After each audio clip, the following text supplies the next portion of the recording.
Con mucho cariño para invitarlos a los talleres de autorrealización. Son talleres de una sola sesión, 3 horas, son talleres intensivos, éxito garantizado. Ya 10 años dando estos talleres maravillosos o 15 años. Y bueno, con mucho cariño, el primero de los talleres y el que más he dado como escritora es el placer de escribir. En este taller aprendemos a hacer cualquier tipo de texto, a escribir un libro, también hay uno, escribir mails y cartas exitosas. Y pues incluye este precioso libro que se llama El placer de escribir, amar escribir. También tenemos el taller de decretos, aprender a escuchar lo que nos estamos diciendo o qué estamos generando a nivel vibración. Estamos diciendo estoy feliz o estoy no tan feliz. Todo esto que tiene que ver con programarnos y desprogramarnos de lo que nos sirve. Con mucho cariño, ese taller de decretos incluye también Triunfa y Habitar la Alegría, estos libros de decretos y pues de conciencia sobre estos temas.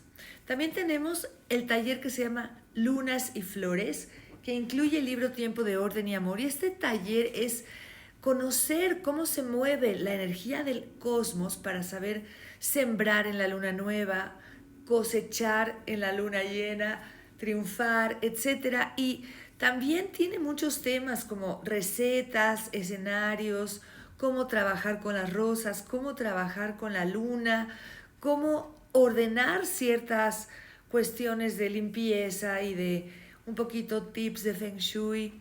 En fin, tenemos también el taller de autorrealización y sensualidad para mujeres.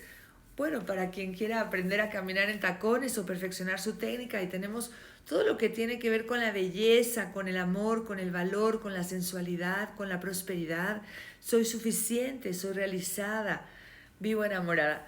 Estos 4 talleres de escribir, de decretos, de lunas y flores y el de las mujeres, sensualidad y autorrealización, estoy a sus órdenes. Puede ser por videollamada, puede ser aquí en la Ciudad de México en un estudio precioso que está en la colonia Cuauhtémoc, a sus órdenes.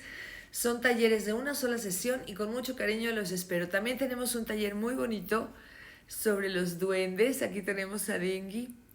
Y otro sobre, bueno, los duendes, las hadas, las sirenas, todos los elementales. Y otro también para conocer a los ángeles. Aquí tenemos un angelito atrás lleno de luz.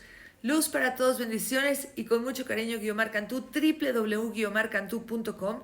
Estoy a sus órdenes con los talleres, con los libros, con los audios, los videos de YouTube también. Gracias, bendiciones, triunfemos.